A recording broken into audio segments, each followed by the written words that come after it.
Hello, beautiful souls. I'm Jenny Aiello, and this is With Love, Jenny, a podcast where we meet ourselves right in the heart of our vulnerability and authenticity.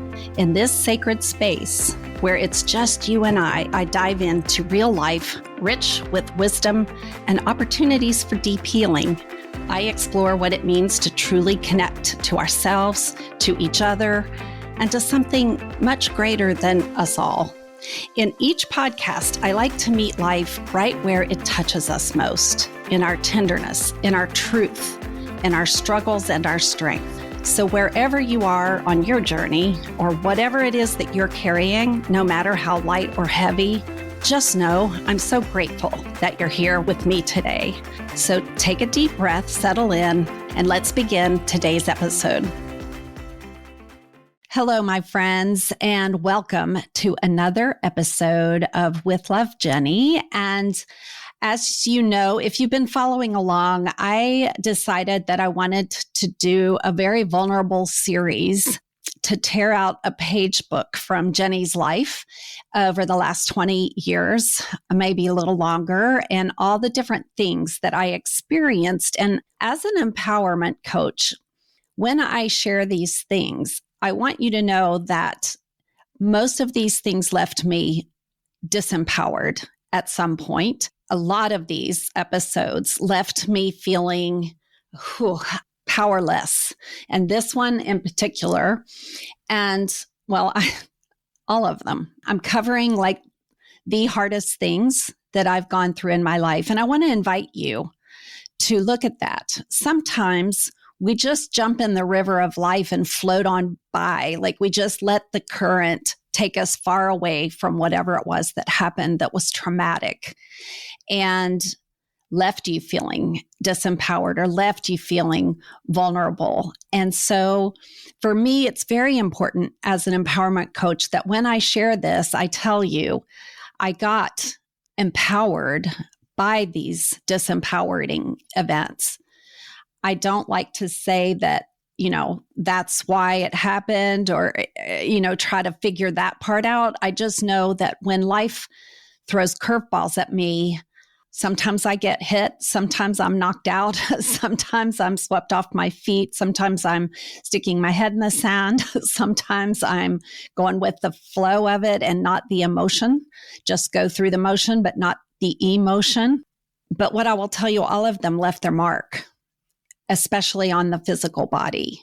And that's why I'm here. That's why I want to share, because we think we're doing okay in life. Sometimes we think we're doing just fine. And along comes a diagnosis, and along comes a health crisis. And that's showing that, you know what? Look, 10 years ago, what was going on in your life when it manifested into this health crisis? Because our body, mind, and spirit are all one. They're connected. They're interconnected. We cannot treat the physical body separate from our emotional and psychological body because they cohabitate together. They influence each other. And the reason I'm not talking about this, I haven't been talking about this in any of my other episodes, but I want to share these things because one, I want to teach you that there is always hope. You can stand back up again, and you can stand up stronger and braver and more faithful than when you went down. And if you look at your 10 hardest things you've ever gone through in your life, I would love for you to look at them deeply. And if there's trauma or if there's emotion that's unprocessed, you want to take care of that. I don't care how long it's been, because your body is keeping the score. There's a book out, really good book. I recommend it. So let's dive into today's episode because it's going to probably be long. And I'm expecting it to take me into some of my most vulnerable places, my most unprepared places, powerless places. And it is around the topic of addiction.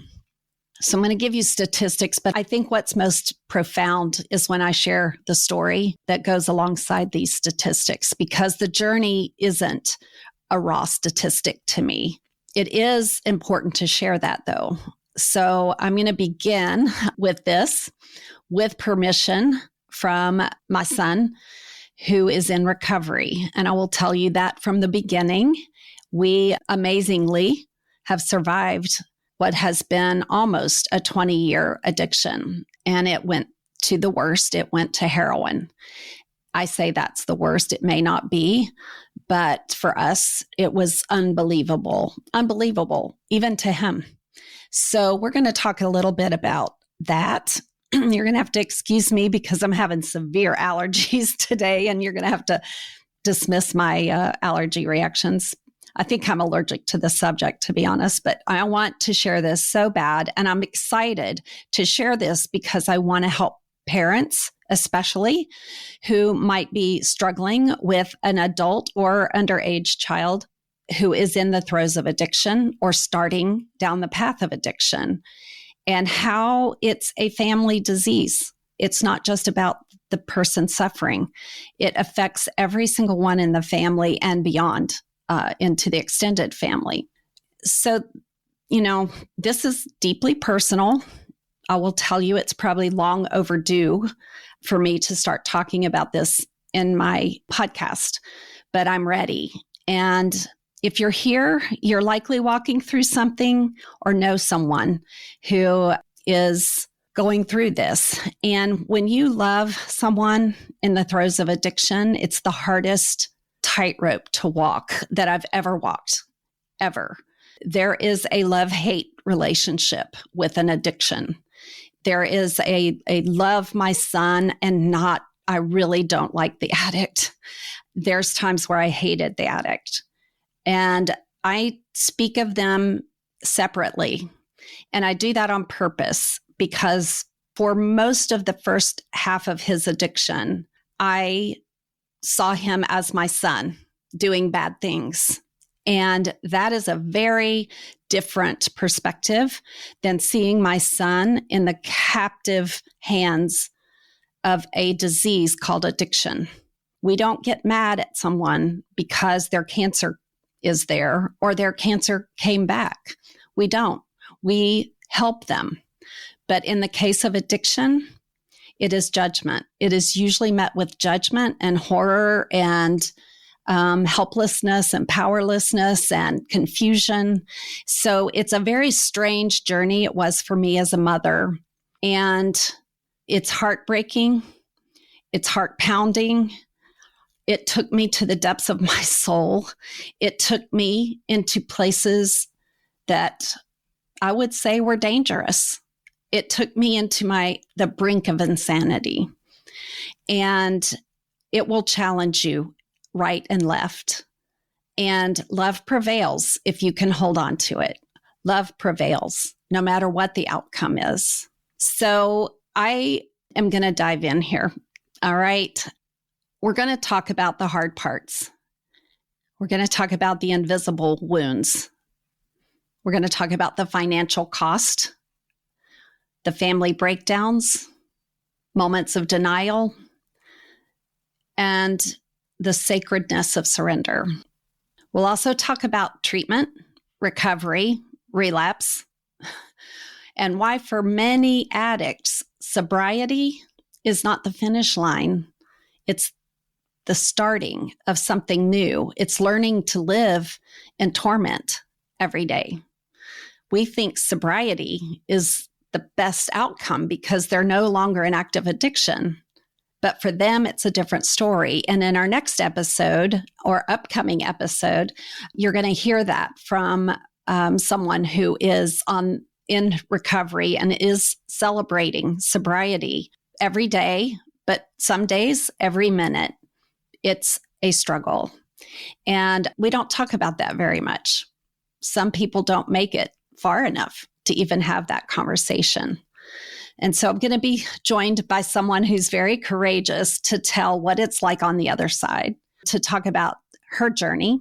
And that'll be our next episode. And it's very important because if you're loving an addict and you're trying to save them, first of all, you can't.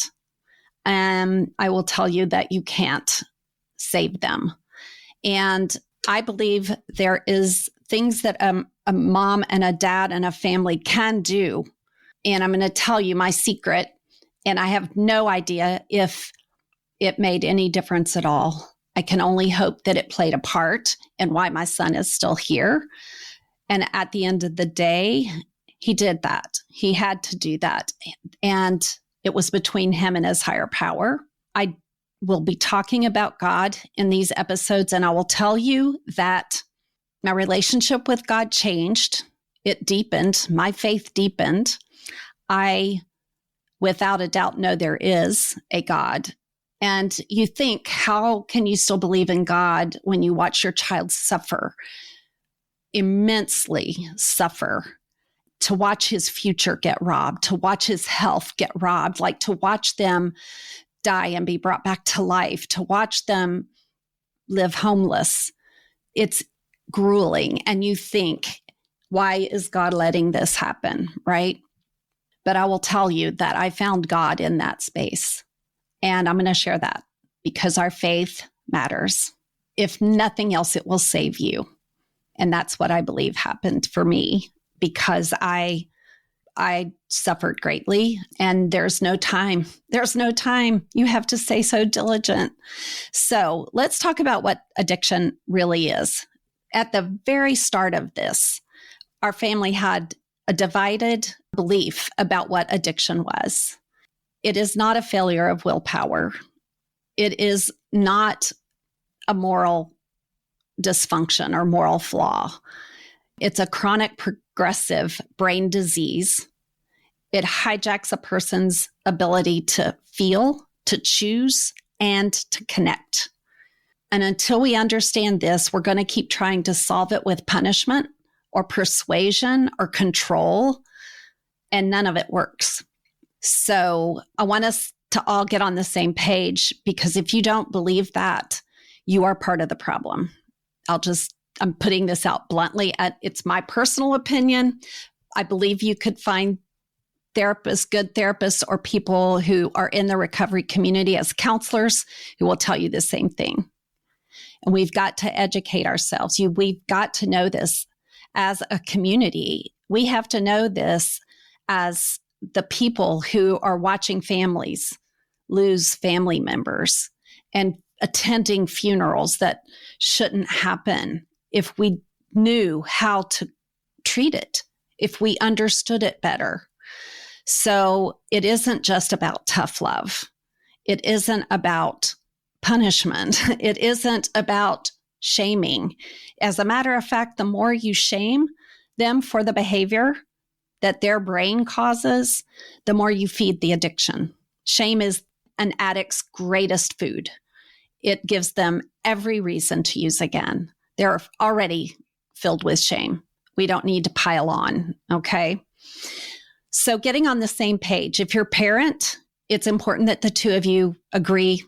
Even if you have to agree to disagree, you have to know, which way are we going to go? Which one of us are we going to operate from? You cannot do this as two parents on two different pages. The marriage won't survive. It's that bad. So get on the same page, go get therapy, talk to people, do your homework, understand it, come to middle ground and get a playbook for how you're going to approach this, and then talk to your family.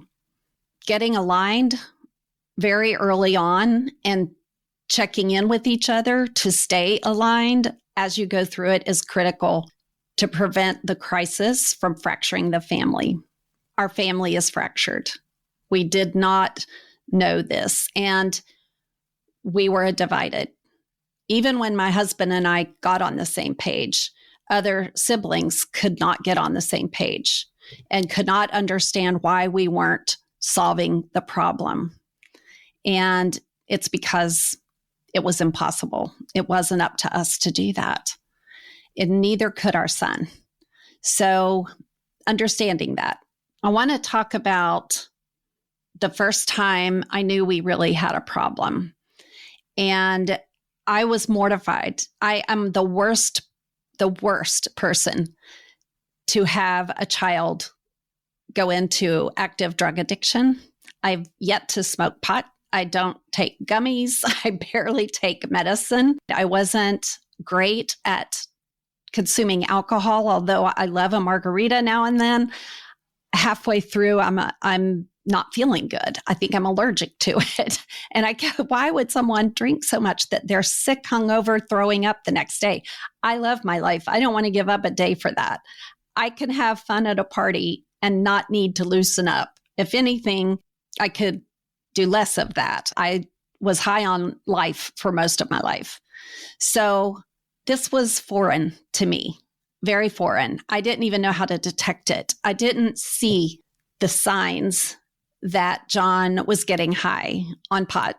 I didn't see it. To this day, I don't know when he started doing what.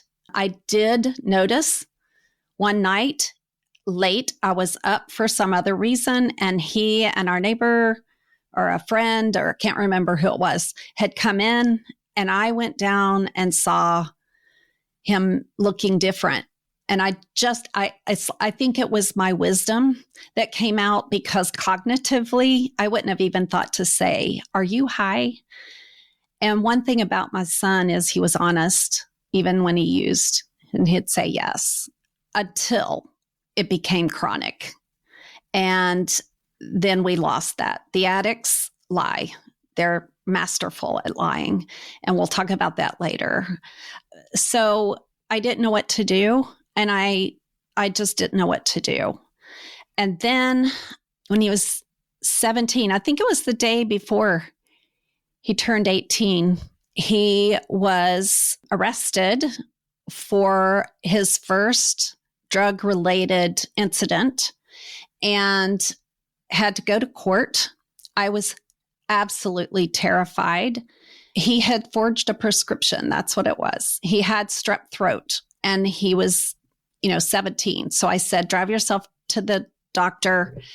Let me know what happens, and I'll be home to check on you. He let me know that he had gone to the doctor. He let me know that he had dropped off his prescription and asked if I could pick it up on my way home. He was going to bed. And so before I could even do that, he called to say the police were at the house and he was being arrested. And yes, he still had strep throat. So they took him away. And I was a mess. And I called my husband. He had to rush from out of town where he was working. We didn't know really what to do. Did we need a lawyer? We were totally unprepared for this. And what we did is bail him out. We yelled at him. I was crazy. Like, what have you done? What have you done? It was a felony charge because he copied the prescription and wrote it for Oxycodone, Oxycontin. And it was a criminal offense. Because he was 17, it was still a minor offense. He was still a minor. He was a first offense. They gave him a 1-year probation. And if he did certain things, then this would be absolved. It was the longest year of my life. I made a poster of 365 days. I marked them off one day at a time, like we have to do everything. We got through that. And at the very end, when we were going to court, we decided they had not drug tested him through the holidays. So we went and did a hair follicle test so that he would prove that he had stayed clean for a whole year. Unfortunately, he had flown under the radar and learned how to show them that he had stayed clean. And by the time we did the hair follicle, we learned that he had advanced from the pills to heroin and IV heroin addict. And he couldn't stop. He couldn't get off of it. You get very, very sick, and you just need to use again to not be sick. And you get desperate, and it increases. We were able to tell the court that we had found and located a treatment program for him. It was a 60-day wilderness program that we were sending him to, and aftercare just as more precaution. He was given grace and absolved the felony, and off he went. And that was the first mistake I think that I made was thinking he'd come out cured and he'd get back on track and he could finish out his senior year and graduate and go to college and all the dreams I had for him.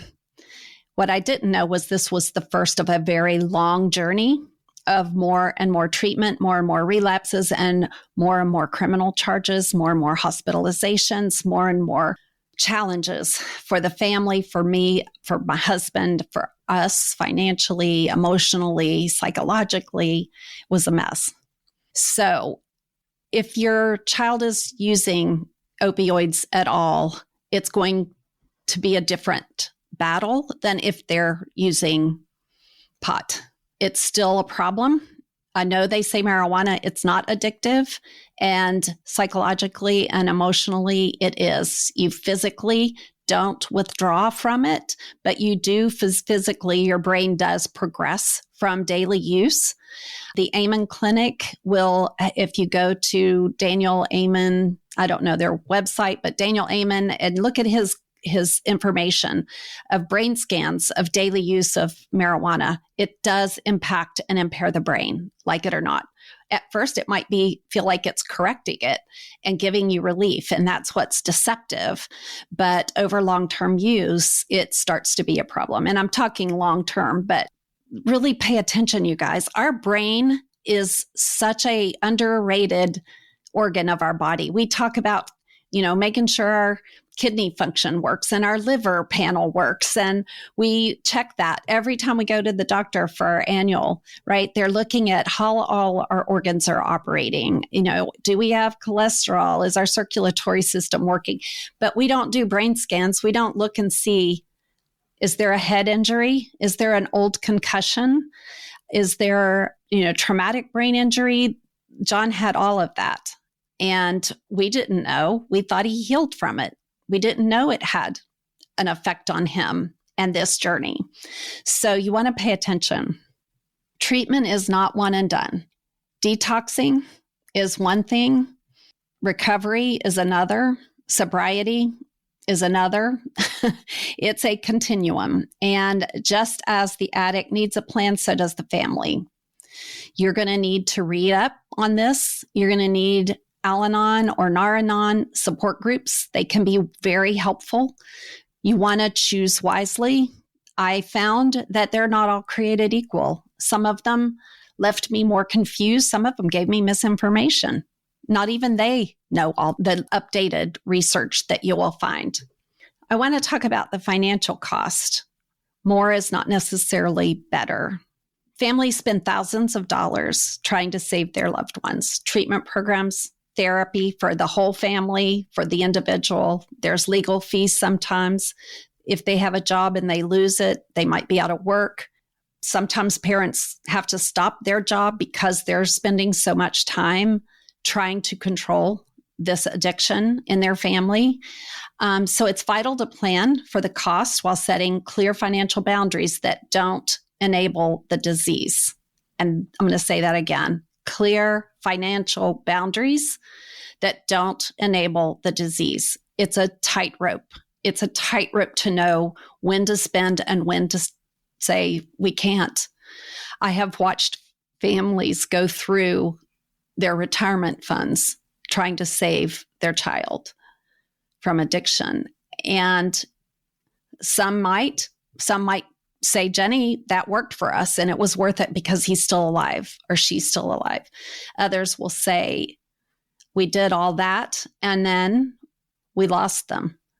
And so was that worth it? The only thing making it worth it is the peace of them knowing that they did try everything. I'll give that to them. But then they're compromised and they're working the rest of their lives because they have no retirement. So the financial cost is quite hefty, and you've got to kind of know where is the start and finish of that? Where is the limit to what we can do? And if you can't and you don't have resources, there are other resources, and that's what we found. For example, when John first got arrested, we hired an attorney, and it was worth it. We got him out of that trouble, right? And what we learned later, because I was like, I don't want to just throw my child's life in the hands of a public defender. I want to make sure he's got a clean record, because that will impact financial aid for college. It'll impact job opportunities. A rap sheet's just not a great look when you're trying to succeed in life. And so I did everything at first to prevent that from happening.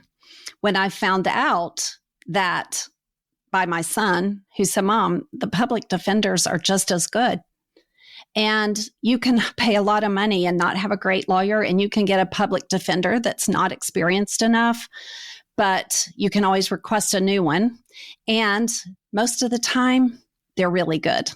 And you spend nothing. They just are their public defender, and they work with the families to defend whatever it is. Now, I will tell you that, it's not until it gets pretty advanced, like heroin use or forging prescriptions to get more Oxycontin. It's not until then that you start to see the criminal side show up, and then it will escalate. So you want to be really aware of that. I was looking up some statistics, and I want to just talk about this for a second, and I might skip around on here, you guys. I just have so much information. So globally, the addiction treatment industry is valued around almost $10 billion in 2025, with projections for it to grow to $16 billion by 2034. And that's from Precedence Research. But I want to tell you, other sources estimate in the U.S., substance use disorder treatments, the treatment market is $35 billion, and that was in 2021. And it's expected to grow to $60 billion by 2029. In 4 years, $60 billion just for substance use disorder treatment. It's enormous. It's enormous. Another projection pegs the U.S. addiction specific treatment market at $2.44 billion, growing to $4.3 billion. And these figures, it's varying based on what they're including, okay? Because it's very hard. If you just look at what are treatment centers making, what's the value of that treatment center market? What are they collecting? But you have to look at the whole picture. This hits a family financially. We were immediately all in therapy. It's a family disease. We were split among us. I had siblings with different opinions and different ways to interact and relate to our son who was struggling. We just had a lot going on. And I knew nothing about how to navigate this journey. I had no roadmap. I tried to find books, and all the books did was reflect back the journey I was already on with no answer in sight. I watched movies, and it only highlighted how awful the journey was without giving me the answer. I wanted to know what to do to save my son. I wanted to scream it at God, out the back window, into the face of my addicted, passed out son. I was desperate for an answer, and I was not okay not having one. And so there's a lot that I had to work through to learn how to be powerless over his addiction. I had to do a lot of work. Get ready for that if you're on this journey. But it was really, really hindsight. I will tell you, there's so much. If you will just approach it as this is, I had to learn. I knew that if I didn't, the addiction would win. I knew I had to stay on top of this and heal. I had to put myself aside. I had shame. I was like, what I do as a parent, where did I fall short? I got stuck in that lane for a long time. And while I was there, I was manipulated by the addict. And I couldn't get out of the lane of self-pity and self-judgment. There's no room in this journey for that. So what does a middle-class family typically spend? Treatment costs for inpatient residential stays, detox, and therapy can run $10,000 to $30,000 per episode of a relapse. Extended care plans, sober living, medically assisted treatment, family therapy. Relapses can bring multi-year personal costs into the tens of thousands, usually $50,000 to $100,000, depending on the duration, level of care, and the region that you live in. Per case economic cost of opioid use disorder is about $221,000 per person per year, $11.5 million per fatal overdose case. Realistically, for a middle-class household, budgeting $20,000 to $60,000 or more over the full course of treatment isn't uncommon, depending on insurance coverage, whether you hire an attorney or use the public defender, the length of involvement, and, how many are in your family. We have a large family, so you can imagine. So, drug overdose deaths in 2024, opioid deaths were approximately 54,743. The global recovery industry projected at 16 billion, as we said, by 2034. Billion, not million, billion. It's crazy. So I've kind of said all of this. The out-of-pocket can go all the way up to $100,000 or more. And there's always a decision. And there's nothing worse than saying, I can't afford to do what I need to do to help my child, and I have to let them suffer. I never felt a powerlessness like that before in my life. I never felt pain as deep as this one went, in the way that it left me as a mother unable to utilize my motherly instincts. I'm hardwired to protect and save my child. It didn't matter how old they were. We have that hard wiring in us. It's a mother's instinct and a father's instinct. I just can speak to the mother's instinct. My mama bear claws came out a lot. But what I had to learn is that really there was no time for that. I had to set it aside. I had to find a new neural pathway in my brain to react differently. And I will tell you, there were some times where I surprised myself. There was a time when John combined heroin with benzoamphetamines, and it brought a different personality out than the normal addict. Heroin was a gentle, peaceful drug as far as the drug use in the home. It meant he fell asleep. It meant he passed out. It meant he slept until 2:00 every day. So it was easy to just look past it until I caught him stealing because he needed money. The sad truth was he told me that buying pills, Oxycontin, oxycodone, getting pills off the dark web or on the street was far more expensive than heroin. Heroin was the cheapest way for him to support his habit. So he went longer without having to steal because he could balance against part-time job until he couldn't function. And then he'd get fired because he was late, or he slept through a shift because he was using heroin.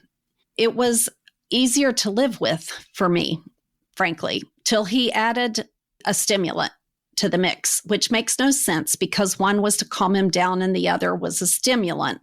But the stimulant helped treat his brain in a way that he could function and he could look like normal and he could get by. And he was very smart in how he used his drugs. So using the stimulant over time, especially benzoamphetamine, I hated that. I hated when that showed up because he literally looked insane. He looked crazy. He acted crazy. He was aggressive. Never did he ever hurt anyone, but he would be intimidating. And it was like the polar opposite of his personality. He would fight to get in the house. He would not take no for an answer. There were times that I was driving him to a court date and he would be on his benzos and didn't want to go because they would drug test him. And he literally jumped out of a moving car to avoid getting caught. It's insane. It's insane to go through things like that. And that is part of this horrible opioid addiction journey, at least for us as a family. So there was some things that we had to do to shore up our safety. We changed our locks and he did not have a key to the house. We had to keep our keys in our pillowcase at night and on us during the day, or he would pick them up, go out, make a duplicate, and have them back before I'd ever notice.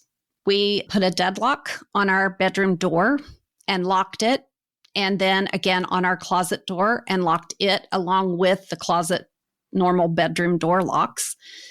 But he could use a nail and pop the lock and get in our room and steal from us. He broke into the safe. And I finally realized, like anything that you leave out that's sentimental, valuable, heirloom, get it out of your house, put it in a safety deposit box at the bank until this is resolved. I said, if I leave it here, I know it's susceptible for theft.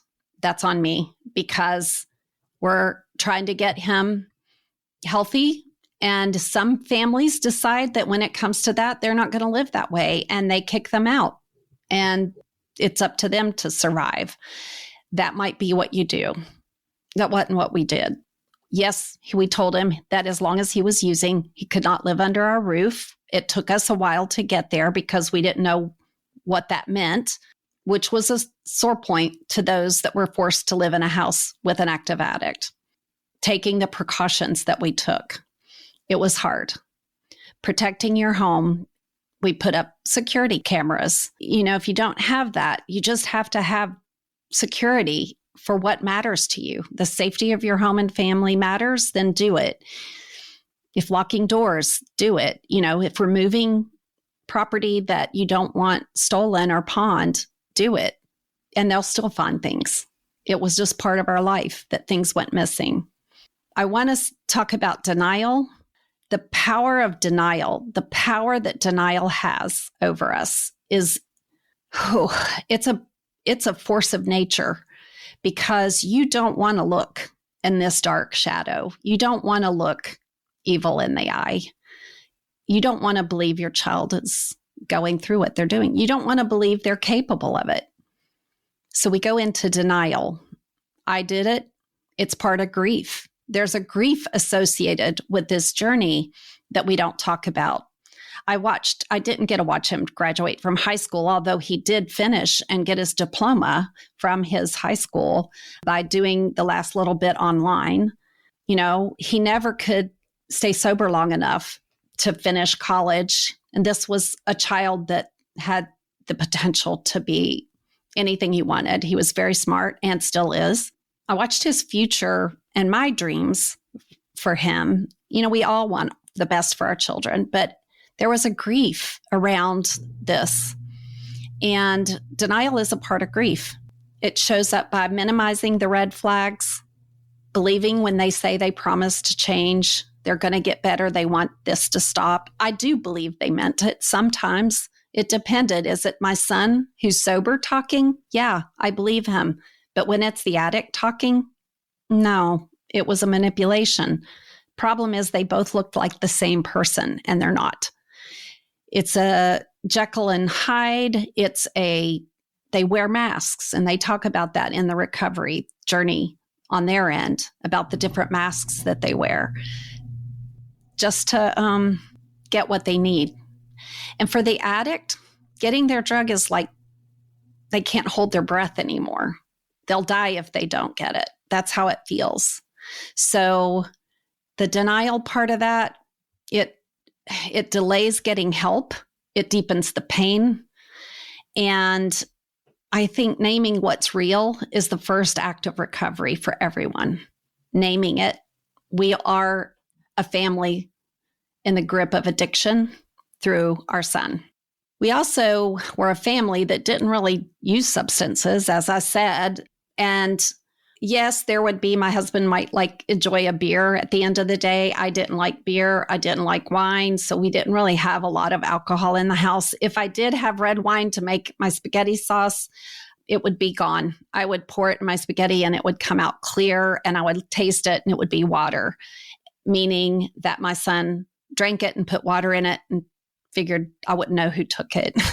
So many moments like that you go, what? You know what? Really? So denial, you have to get out of denial. I felt like I had to do that or my son's life depended on it because I kept getting suckered. I did. I was easily manipulated because of my naivety.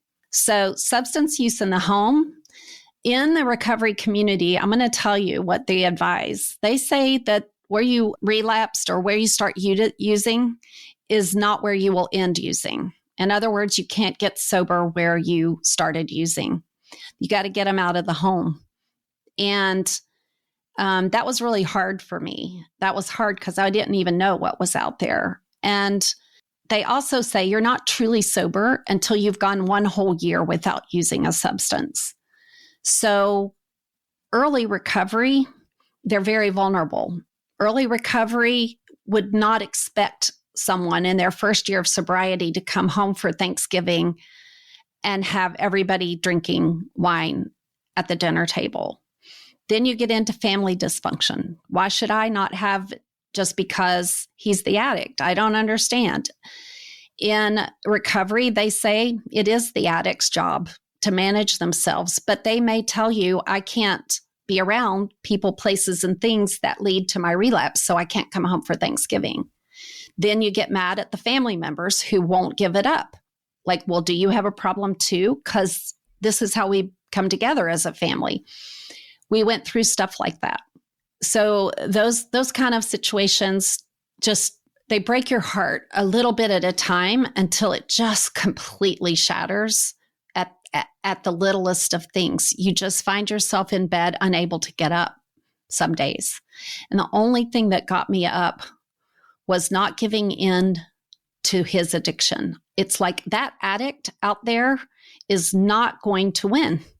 It's just not. I was convicted that my son was underneath that addiction, and I would do everything that I could, even if it meant stepping out of the way and not enabling him and getting out of denial and praying every day and doing whatever I could so that I was strong enough to do what needed to be done. And my husband was strong enough to do what needed to be done, to know when to love and to give a second chance and to know when to say enough and let them go experience the consequence. Here's the deal. Pain is what gets them sober. Pain is the bottom. It's at the bottom. And as this disease progresses over time, the bottom gets pretty ugly. And for John, I don't know that he would be sober today if he hadn't gotten in as much trouble as he got into. He got into so much trouble. I was long over the jail thing. And his attorney knew that he had been to so many treatment. We tried every treatment program known to us at the time. And he had been in and out of treatment, in and out of aftercare, in and out of halfway houses and Oxford houses, in and out of drug court. And I have to tell you, it spread across the country from Arizona to Tennessee to Georgia to North Carolina. Like, we were everywhere trying to find the right place. And it was 17 years of this. And some of those years were better than others, but most of it was not. It was his struggle. It was a long, dark road for him and for us. And his last year he spent a year incarcerated, and it was in the county jail, which is better, in my opinion, as a mom, and in a detention center. And his attorney did whatever he could to keep him in for as long as he could. And why? Because it takes a long time for the brain to heal. As a matter of fact, after stopping opioid use, it's almost 18 months until the brain is brought back to as normal as it can be. Okay. And so they aren't really able to function. And so that knowing that that's a long time to try to hope for them to stay sober, and the devastation of when that ends and they relapse. It's such a progressively hard disease to kick. Okay. Keeping that in mind is really important. Knowing when to hire an attorney. If it's alcohol use, you're usually more in trouble with DUIs and the Department of Motor Vehicles losing their license, which makes it difficult for them to keep their job if they have to drive. A lot of times it's theft if they're in other drug use and getting caught with possession of drug paraphernalia. And, we step back. If he did anything to get into legal trouble, we stayed out. We didn't hire an attorney. We let the court systems decide what to do. I always showed up in court.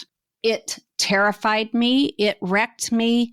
And I believed that what was important is he saw us still standing there for him, not there saying, we're here watching what you did, but we're here because we love you.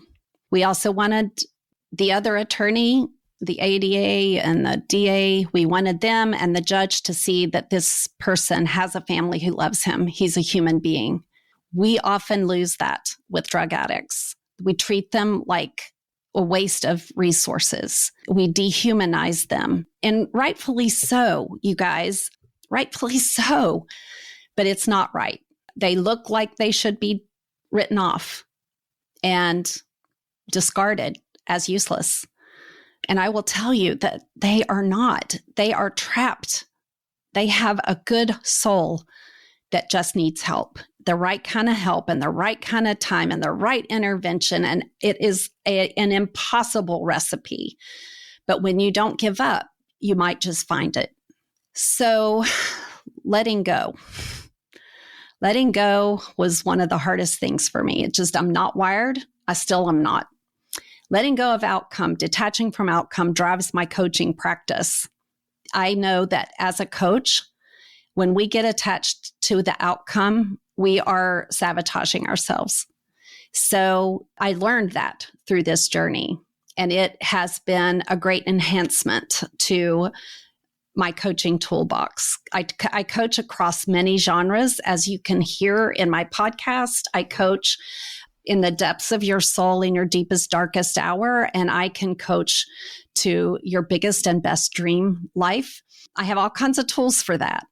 But this podcast is dedicated to education and teaching you that the hard parts of life, the things that we think are really tough, and even if they're not compared to this journey, they're still tough for you at the time, that you are never ever forced to be a victim of your circumstances. You are always empowered to rewrite your story. You are always empowered to make different choices and create a different reality. And it's letting go of attachment is the first step of that. So it doesn't mean you're giving up. It just means you surrender control. And you guys, I'm a control freak. I've shared with my podcasts, tell you, I love control. I probably was addicted to control. And the older I get and the more curveballs I've dodged or absorbed or grown from the soil of hard parts of life, it's like I was planted in my own darkness. I was planted there so that I could grow. And I always have that choice. I'm never a victim of these things. I don't ever consider myself a victim of my son's addiction journey, opioid addiction. I'm not a victim because my mom had Alzheimer's and my dad died of cancer, or my kids are estranged, or all the things that are in my life. I'm not. I will not let my circumstances rob me of my joy to live every single day of this life I've been given. I will squeeze every bit of juice out of every day of my life, even if it's sour one day, even if it feels toxic, like I could die from it. I am going to say, no, I'm going to grow. I am going to grow, and I am going to tap into a life force that I have that connects me to a God that I trust. And that is how I got through it. I don't know how anyone else does this without faith in something, whether it's God or something else. I had to trust something and give that control over to someone, something besides me, because I would strangle the situation to death and die with it. My control was pretty bad. I thought I could. And I will tell you, I almost died on that hill, proving I was right about that. What good is that? What good is it for me to die an unlived life because I strangled the control, because I wasn't going to let go of it? So there's that. There's so much more that I want to talk to you about, and we're going to do that on part 2 of this podcast. We're going to talk about forms of treatment, and we're going to talk about costs. The more isn't the better sometimes. We're going to talk about tough love. We're going to talk about the various kinds of sober living arrangements and what you want to know about those. We're going to talk about how to make peace when you can't trust your son or daughter or loved one. We're going to talk about how to still love them, how to still be in their life, how to still support them. We're going to also cover dual diagnoses. So often, an addiction, especially to substance, is compensating for trauma in their past. So getting specific kinds of trauma treatment, which we'll talk about, might help. We also are going to talk about the mental health dual diagnosis of ADHD or an anxiety disorder. If they didn't go into it with one, they are going to probably have one along the way. It wasn't until we were 4 or 5 years into this addiction journey that we actually learned John had ADHD. He did not give the symptoms of it in the way that we knew. And my husband is a psychologist, and it's not his specialty, but even he couldn't pull apart, split the hairs of what's the addiction and what's another thing. You can't find any normal long enough to sort out what's going on. And I'm going to talk about how we were able to detect that and treat a few other things that came along that were very important pieces of information to know. We're going to talk about new treatments that are out there that are controversial and not yet tested and certainly not FDA approved. And they may be really, really good or really, really bad, and the jury's out. We're going to talk about more of our journey and some of the things that I did and the things I wished I hadn't and the things that I wish I had. And I say that to just educate, because what I want to close with as I close this out for today is that while I was in the journey, while I was going along, I was going on pure instinct.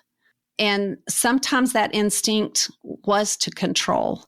Sometimes that instinct I knew was completely self-serving, meaning my child is living in the Bluff in Atlanta, Georgia, which is a drug-infested neighborhood near Georgia Tech, where people's houses were taken over, abandoned houses were taken over by gangs and drug dealers, to the point nobody wanted to buy the house or live in the neighborhood, and everybody moved out. And it's this entire neighborhood, block after block, where people break in, drug addicts use it to sleep at night, and they have one house they can go to. They beg for money on the street or do whatever they have to do to get the next day's drug. And they go to the house in the neighborhood, and it's like the candy shop, and they're taken care of for 24 hours more. And that's how they live. And that's how my son lived for months.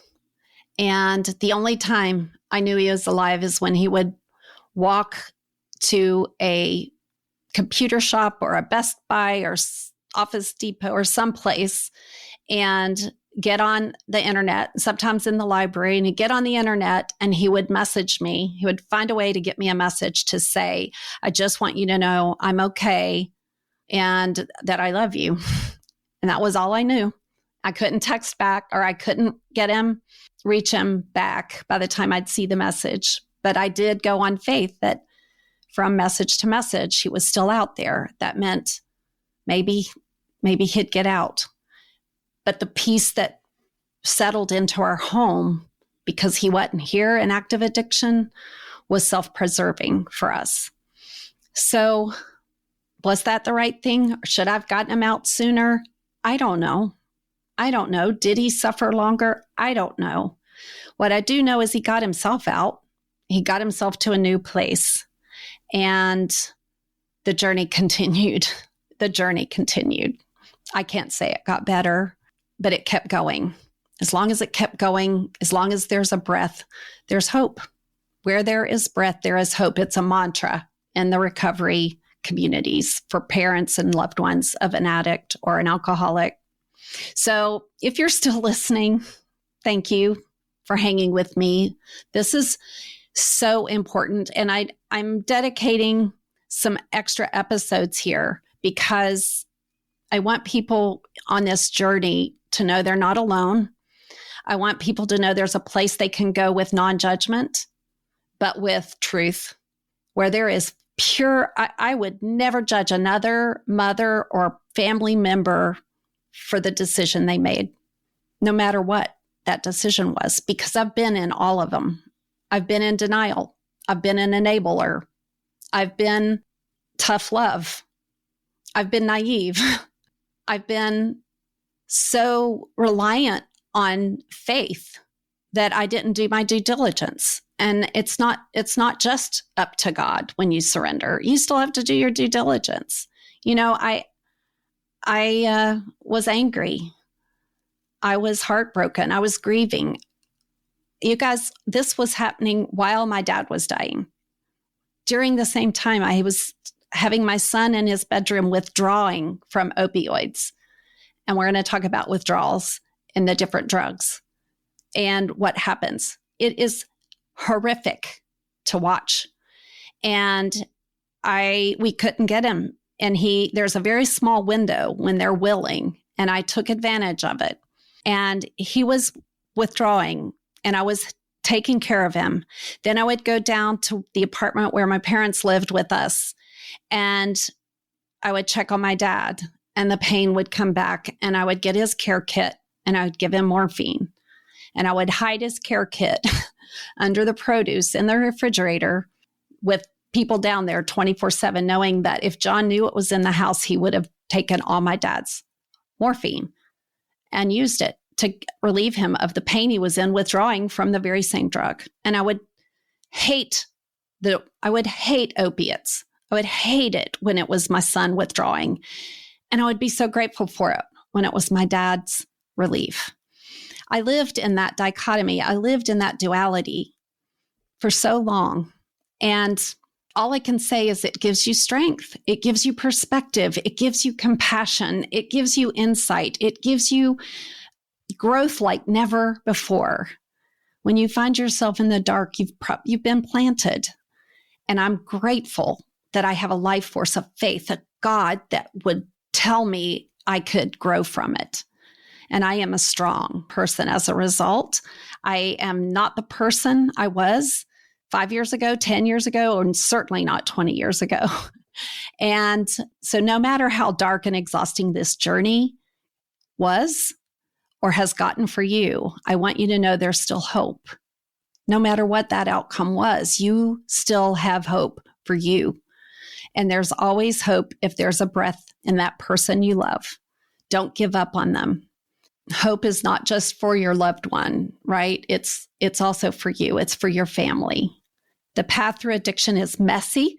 It breaks us. It bends our faith in half, but healing is always possible. So our next episode is going to go into this more. I'm going to talk in more depth about some of the things I told you about. And if you're on this path, please stay with me and please reach out to me. I have not done this yet. And depending on interest, I am thinking of putting either a group coaching program together for support that people can join as a membership to just have your own. And it's so much more cost effective than weekly or monthly therapy sessions. It's something that you can get on a regular basis. I may come up with my own user manual for this with all of this in it for you to use. But I want to reach out. I want to help the community of people who love addicts and in turn save as many as we can by doing our due diligence. Okay. So may this episode be light on your path. May it remind you that love and boundaries can coexist. And may it give you just enough strength to take the next right step. I'll be back in 2 weeks with another episode full of important information for you. So I hope you will join me. Also, if you are interested, you can find in the show notes, it's a link to a meditation that I've made for you. It's for this specific journey. And it's a 10-minute meditation. You can download it for free. You have to get your email address so we can email it to you in a form that you can download and listen to it as often as you would like. And if every day it brings you the strength and the perspective and the peace that you're seeking, then I am delighted that you can use it. And again, I hope you'll stay with me. Take care. Thank you so much for being here with me today. I hope you found a spark of wisdom to carry with you and maybe even a deeper invitation to heal and grow and transform through your own beautiful story. Or maybe this episode made you think of someone who could use encouragement. And if so, I hope you will share it with them. If you'd like to learn more about working with me or attending one of my healing retreats, coaching programs, and other offerings, you can visit my website at jennyaiello.com or email me directly at jenny@jaiello.com. You'll find all the links in the show notes. If today's episode touched you, it would mean the world if you would leave a review or share it with someone who might need it, or just reach out and let me know how it landed for you. I'd love to hear from you. I'm building something special here. Real stories, real life, real connection. One episode, one heart, and one story at a time. As always, with love. Oh, and this is the legal message, but mostly a message from my heart. And I just need to share this with you right now. Please know this podcast is offered solely for educational and entertainment purposes. If you find yourself triggered due to anything that was shared in this podcast, please seek professional help. This podcast is not intended to be a substitute for mental health services. While I am a professional life coach, I am not a psychotherapist, nor am I a mental health clinician. So if you are struggling emotionally, please seek help because you matter, you are important, and most of all, you are worthy of doing this work, the work that leads you to a better and healthier place. Okay? All right. Thank you. And please always make enough time to take care of yourself and do so with love.